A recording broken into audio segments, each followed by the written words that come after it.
Long question from Abang Rahman. He says, I would like my estate to be distributed according to Faraid.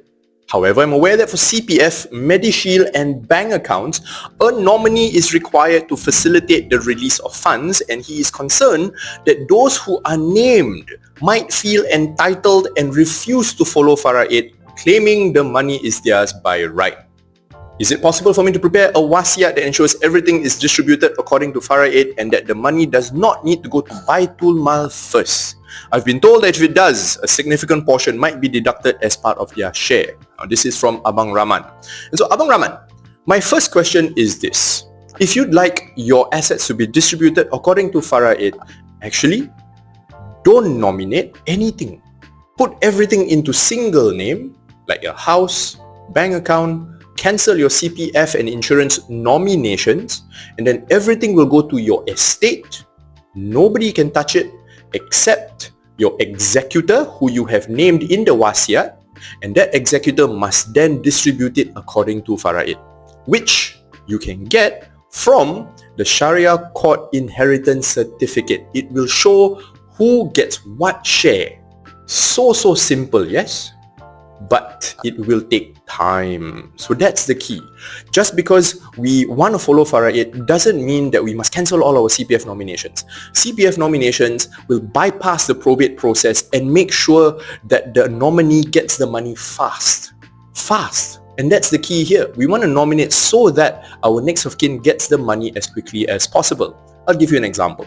I nominate my wife so that if anything happens to me, she can then get the money quickly to uruskan the family, pay for the food, pay for the school fees, carry on their lives even though I'm not around. Now, does that mean that you cannot nominate accordingly using Faraid? You absolutely can.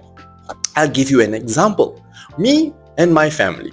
My wife, I know, will get 1/8. I know my son and my daughter will get 2-to-1 shares, and I know my parents will get 1/6. Can I then structure my CPF nominations so that it follows Faraid? Absolutely. I can put 12.5% for my wife because I know she gets 1/8. Can I then do 1/6 each to my parents, which is 18% each, and then the balance I calculate so that my son gets twice as much as my daughter? Absolutely. And if my parents predeceased me, pass away before me, those shares are then taken away and then distributed in proportion to the survivors. And so, can you structure your nominations to absolutely follow Faraid? Yes, you can. And so we have to realize that nominations are actually meant to speed up the process, not to go against Faraid. You can do the calculations and the nominations in accordance to Faraid. Now, since he mentioned Baitul Mal is the inheritor of last resort. When really there's nobody else left to inherit, then Baitul Mal will take their share. And so in this case, for Abang Rahman, I want to know whether he has children, he has a spouse, he has siblings, uncles, cousins, because it's actually quite tough for us to see that Baitul Mal becomes the last inheritor.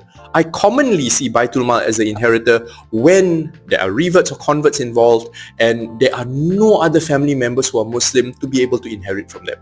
So I hope this answers the question, Abang Rahman. And for all of you out there, if you do have questions about how to structure your nominations, how to structure your assets so that you want to distribute it according to Faraid or however you want with the right intention, inshallah, do let us know. I'll be more than happy to help. My name's Afiq from Modern Muslim Finance. I'll see you at the next one, inshallah. Assalamualaikum.